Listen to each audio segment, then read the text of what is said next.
Hey, let's go. Get in here. Get in here right now. Get in here. Hey, we got 30 minutes for the rest of our lives. 30 minutes for the rest of our lives. That's our battle in the first half. It ain't happening. We get the ball. I promise you one thing. We're going to hit somebody and we're taking downfield for a touchdown. I guarantee you that. Guarantee. Look at me. Look at me. Let's go. We got 30 minutes. Let's go. For the rest of our lives. Let's go. Let's go. Lock on. Hey. Lock on. Hey.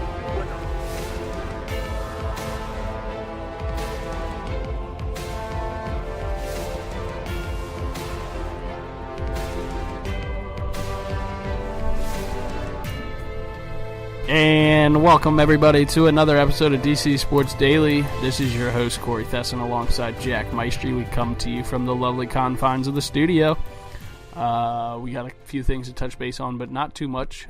Jack's bringing you a nice recording of the wonderful segment of Office Talk. I don't know who's a part of it. I'm guessing it's Drew and OT. But other than that, yep. Yeah, today on Office Talk we have mostly OT venting about the Redskins and patting himself on the back for making some money. He won $400 gambling this weekend. Okay, good job, for OT. him. OT's also going to be bringing us his Office Talk picks, Office picks, he's going to call them, every Wednesday, where he's going to give you his locks for the weekend for college and pro football. We were going to start doing that as well.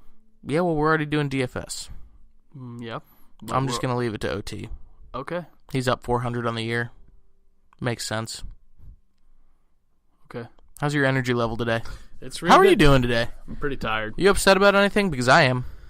I'm upset about NHL 18. Yeah. It really blows. So Corey and I, just for reference, NHL 17, what you can do, you can play competitive online, ranked online, cooperatively. So Corey and I would play on a team.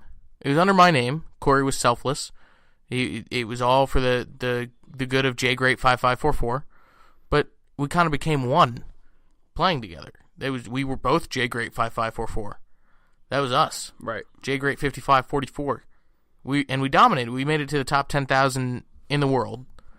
Probably would get higher if we stick with it.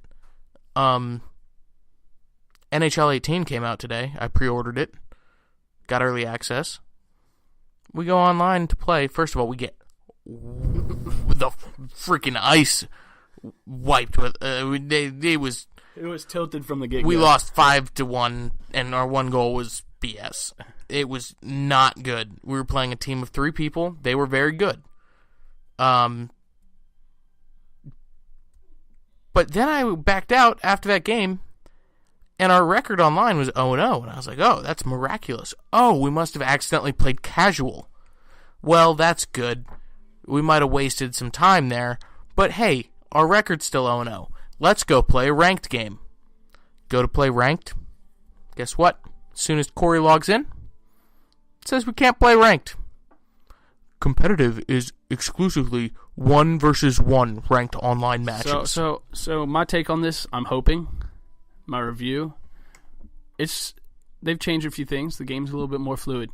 But my review, or my hopefulness, is that when the game is officially released, they'll update it, and they'll be able to give you the access to competitive co-op online. Also, the game couldn't even be played. We tried to play 3-on-3 arcade. It Zero kicked us people. out. Yeah. Kicked us out. We were in a local party. Yeah, we were playing offline, me versus Corey, and we lost connection. So I'm thinking it's this pre-order. There's gonna be patches. Early, it's gonna. But I'm just saying, if we can't play competitive cooperatively, we're suing NHL. Yeah, and I'm gonna burn my PlayStation. Okay, that's happening. Okay. And I'm gonna sue them for damages. So get your act together, NHL. Aside from that, Nats looked horrible tonight, but we're gonna look horrible. You know what I have to say about that? Who cares? We are the NL East champs. We're also going to come out this weekend and sweep the Dodgers and become first place in all of baseball. Yes, we are. That you'll see. Well, the Indians might be first place in all of baseball by the end of the year, but if they keep Jesus. Well, they might never lose, so I mean, I can't see them losing anytime soon based off of their recent performance. But as far as that goes, I think we'll show our playoff lineup, kind of, in air quotes, this weekend against the Dodgers. You know what I have to say about that? No? Who cares?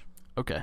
Well, it's the last I probably will care weekend tomorrow. of baseball that I actually care about watching the rest of the season. I do. until There's October. also a great article on the Nats by Chelsea Jane Jane? or James. James? Chelsea James.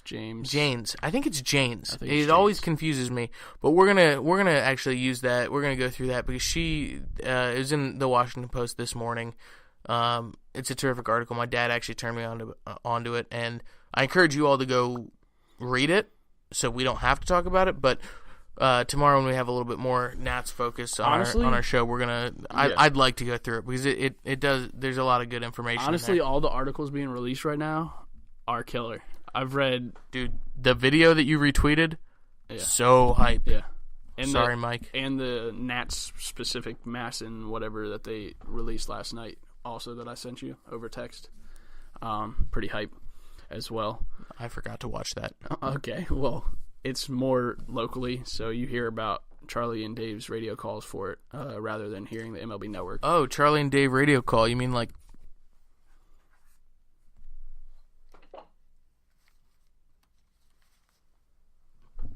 I don't think I'm muted? playing anything.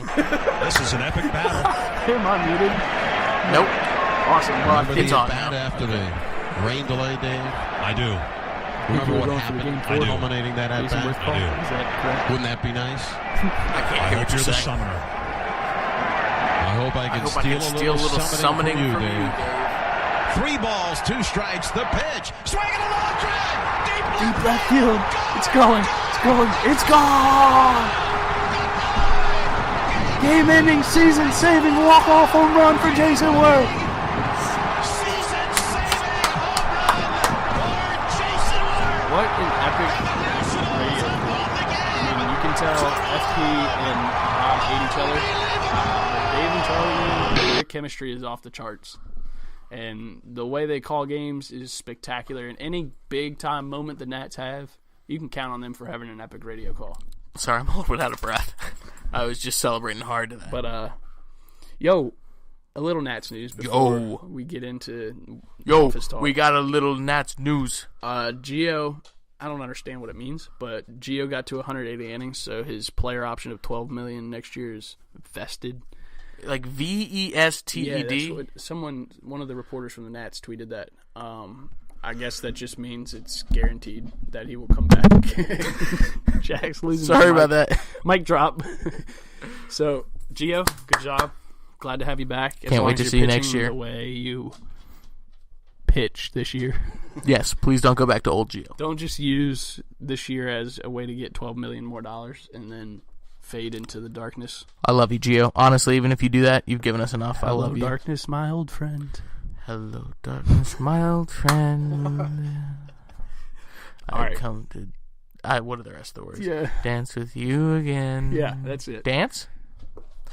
Dun, dun, dun, dun, dun. So, Jesus Christ. no. Superstar. Anyways, speaking of superstars, You say I'm you sick of are. seeing reports about Kirk Cousins needs to do more because we know this. And So, on that note, let's go to the office talk. we here. got some great office talk coming towards you. Excuse the quality, the audio quality at some points. Not sure. Honestly, I haven't listened to it myself. But it's going to sound great, I promise. All right, here we go. Hey everybody, we're here on Office Talk, coming to you live from the office. We're back. The office is officially in session. Tuesday, September 12th. The Redskins have just ballooned.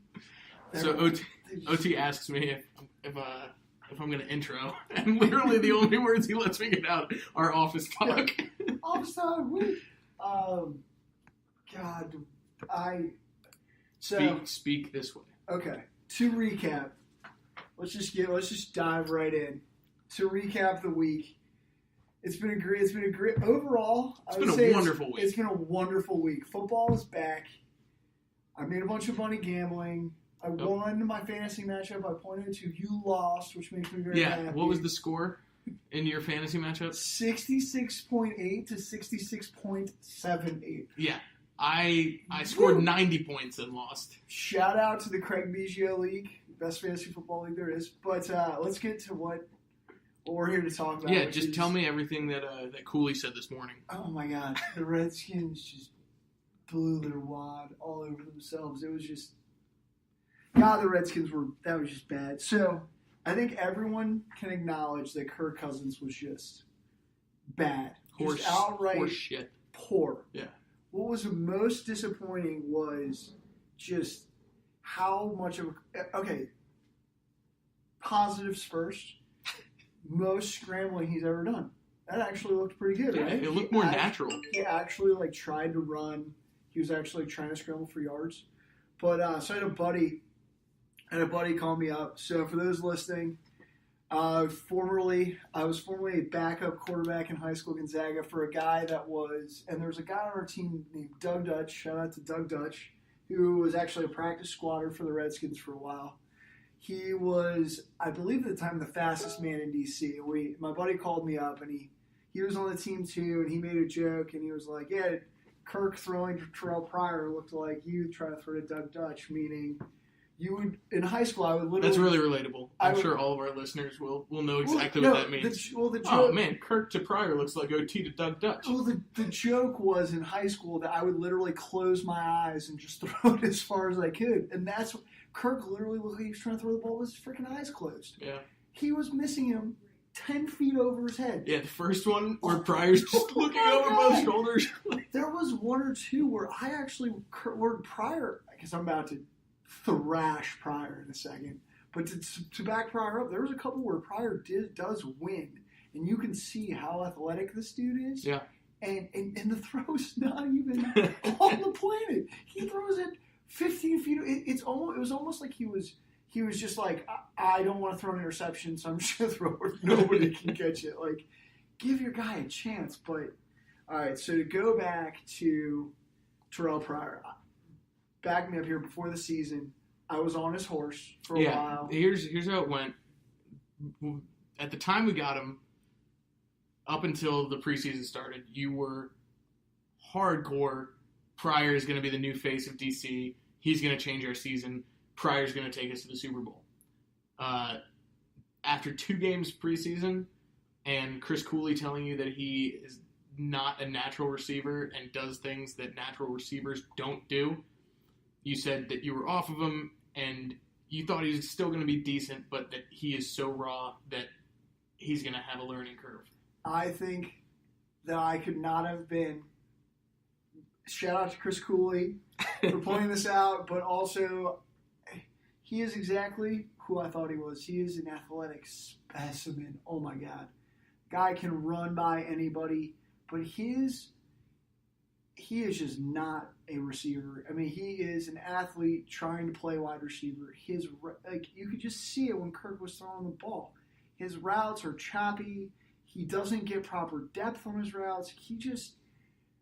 He drops that touchdown. Like it just looks unnatural. It just does not look like. Which is, I think, part of what makes him good or tough to guard, because it is unnatural. Right. These are the best corners and safeties, pass coverage guys in the world, and they're preparing every week to guard the best in the world. So having somebody with his athletic ability, just being able to perform at this level purely based off of that, I think is what makes him unique and what makes him an interesting choice at wide receiver.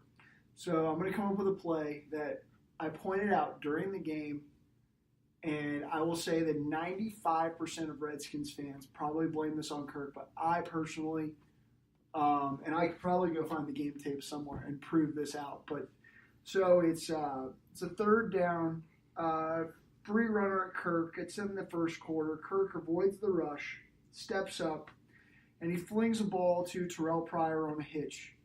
And it gets undercut by the linebacker, and the guy basically drops a pick six early in the game. Remember the play? Yes. I think that 95% of people who watch football will blame that on Kirk.